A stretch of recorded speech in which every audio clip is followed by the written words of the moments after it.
Hello peeps, and welcome to me having a little rant, or not a rant, discussion, whatever you call it. I've listened to other people and I agree with some and I disagree, and I feel like it's my time to talk about Mass Effect 4. And I'm going to tell you a little bit why I like Mass Effect, because from the start Mass Effect has been one of my favourite games of my life. And you start off by creating a character, and you can make your character whoever you want to be, but every time I start a game I like to make the character look like me or a better version of myself. And when the game starts you have choices, and I don't know about you, but when I was growing up there was these little books that were out and you could read a little paragraph and then right at the end it gives you like a choice. And the choice was, I don't know, do you want to go and fight the bear in the cave, or do you want to run back home and get into your bed and be scared? If so, go to page 29 for the cave or page 54 for your bed. And I really enjoyed them books, and Mass Effect was like that. You had choices what you wanted to say, and throughout the whole of the series your choices mattered. Well, I thought they did, but they don't, sort of. But and the reason why it stood out to me was when I was about 19, my boyfriend at the time, who was my first love, bought Mass Effect, and it was just one of them games where I just thought, I'll try it out. You know, he's been playing it, I might have a go. And he was quite of a guy that would play games constantly all the day, and I'd basically have to sit there watching him. And at the time I lost my job and he was going to work, so then I was able to play, and then I basically beat the game before him, and I was really like chuffed that I'd done it, and I rubbed it in his face and he wasn't happy about it because he always beats a game before me, but I didn't really have time. But it made me realise this is the whole reason why I liked it, because the romance between your character with the person you choose, but I chose Kaidan, it made me realise that their relationship was solid. Like, he would do anything for Shepard, and they just cared for each other. And it made me realise that in my relationship it was really toxic. I couldn't do what I wanted to do. He basically belittled me, told me that I couldn't do anything. I had to sit there and watch him all day. I couldn't even watch Big Brother at the time, and that was my favourite programme of all time, but I couldn't even watch that. I couldn't eat foods that I wanted to. But then I saw this relationship with Shepard and Kaidan, and he worshipped her. Whatever she wanted. I mean, he did talk a bit. He did go on to his conversation, but it was interesting. I thought it was quite interesting. But he made me realise that I was in a toxic relationship, and that was quite powerful for a 23-year-old who'd been in a relationship for 4 years and put up with this crap, because I thought, that's life. When you choose your partner, you do what your partner says, because that's what you do in a relationship. But no, it doesn't work like that. Anyway, let's get back to Mass Effect. But you know what I mean. Anyway. So I'm gonna be honest with you, I played Mass Effect like 6 times.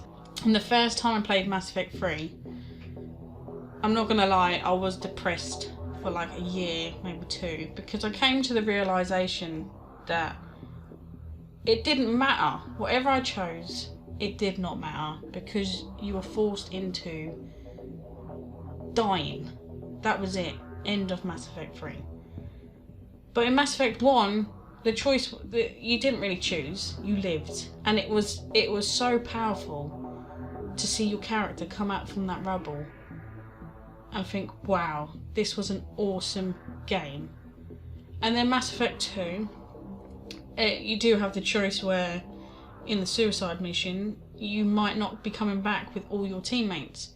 But I was so into Mass Effect 2 that I did every single loyalty mission and made sure that everyone survived. But I didn't realise that, you know, if you didn't do the go back to save your teammates, you don't get, what's her face? What is her frickin' face? The Chambers, is that her name? I'm not. that girl that stands there and says, Shepard, you have a message, or you need to go and talk to the elusive man. That girl. I'll put a picture of her, I'm sure, yeah. Anyway, and then Mass Effect 3, you get to the point and you die. You have 3 choices, and all them choices you die. And when they came out with the extended cut, I was like, well, hey, we've got some more content, and also the Shepard's apartment. That was so fun, and I really enjoyed it because it made me connect more with the characters, and it made like the whole game like a family, like everyone was so close and stuff. And then even after that part, which was so powerful, where Shepard's having to leave her loved one, mine, Caden, on the ship while Garrus is taking him away, it was so good. And then I realised that it's going to happen again. I'm going to see Anderson die, and I'm going to have to see myself die again. And I'm not going to be lying, right? For a couple of years I was figuring out, trying to make up a story to think, yeah, Shepard's still alive. You see that bit at the end where she breathes, she's still living. So, you know, end of story, fair enough. The creators were like, yeah, we're only making free games, deal with it. Alright, so I dealt with it. I was like, okay, fair enough. And I watched other people's videos, and they were coming up with their own theories and all that. And even in my last play, as you can see on my channel, I even put a bit on the end, because I don't know if you're like me, but every time you play the game, you see something different, you see something new. And I realised that I saw the part where as you just come up to the beam, there's like this car crash, right? And I put pieces together, and I realised that maybe Shepard died from the car. Well, she didn't die from the car crash. There was a car crash and she was passed out. And the whole thing that we see at the end, because it doesn't all make sense, like it's really confusing, that Shepard's just passed out. She's on the floor, and then you see her wake up. And then Mass Effect 4 was, we're making a new game, Mass Effect 4. Oh, I even forgot about Andromeda, because yeah, I did play it and I didn't really get attached to it. And the reason why was because of Shepard. Because Ryder is a character that I just didn't connect with. And even through the game, like the new aliens and that was awesome. I liked that. But I didn't connect to the game because of Shepard and Mass Effect. Like, nothing is going to beat that game. Yeah, so anyway, so Mass Effect 4 was announced that they're going to make it. And yeah, I got excited. I was like, oh my god, they're going to come up with like some ideas of how to bring back Mass Effect 3, and how Shepard died or Shepard lived, and whatever choices you made were pointless, because whatever it was, you've just blown up everything.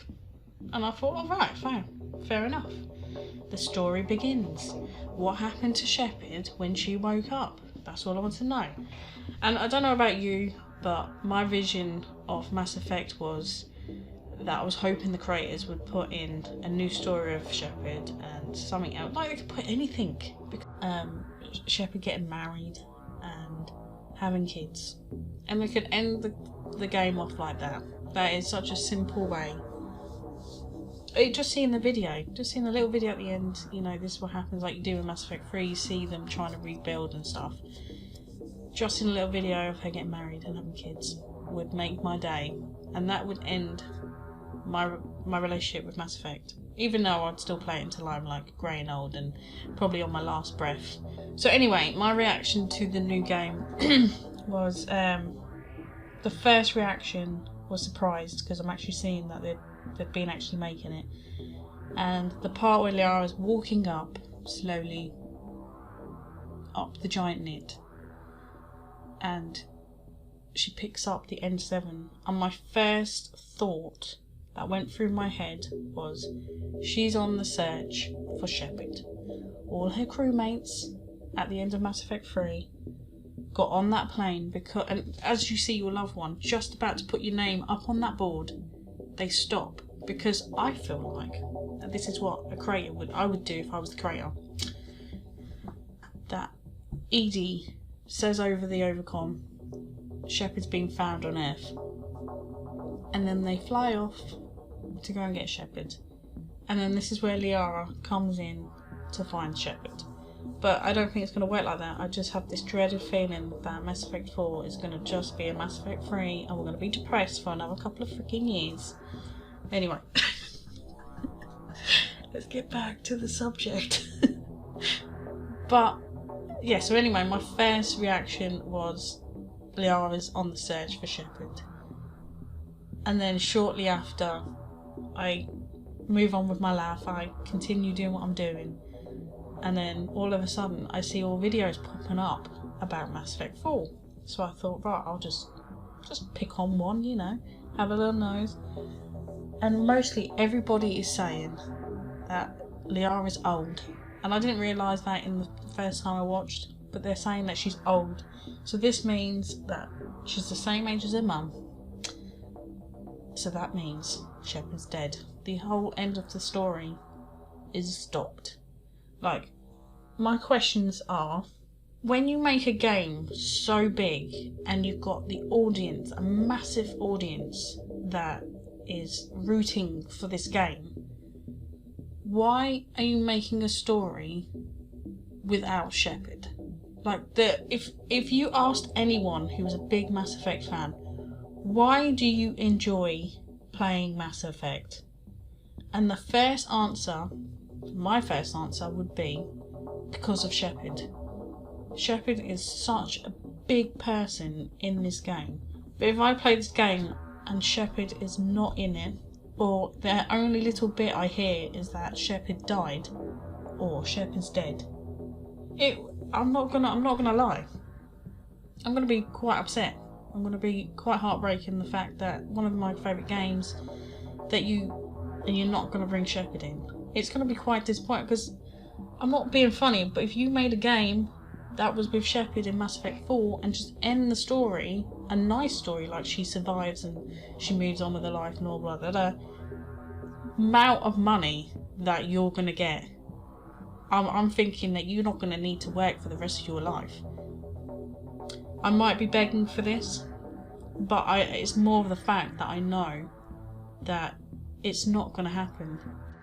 So anyway, so I realise that this is what's going to happen, and I'm hoping it's not, and I'm asking the creators to just please change your mind and don't make the story end with Shepard gone. Well, no, you're not even ending it, you're actually starting the freaking story with Shepard gone. Anyway, let's come back to normal. And yeah, I feel like I've had a good old rant and told you why I like Mass Effect, and my reaction to the new Mass Effect. So yeah, I hope you enjoyed listening to me moaning. Yeah, moaning, talking.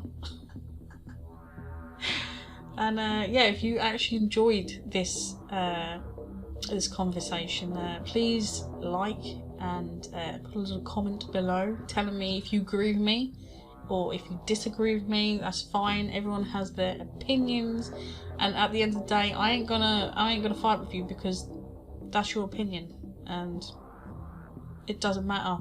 It don't matter. I'm going on to another rant now. No, I'm not.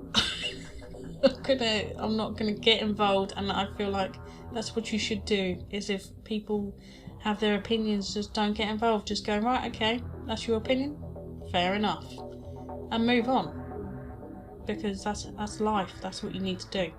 Anyway, so I'm going to move on from this convo and I'm going to get on with my real life. Alright, so I hope you liked, and you know, subscribe if you enjoyed my content, because that would make my day. And I will see you in the next one.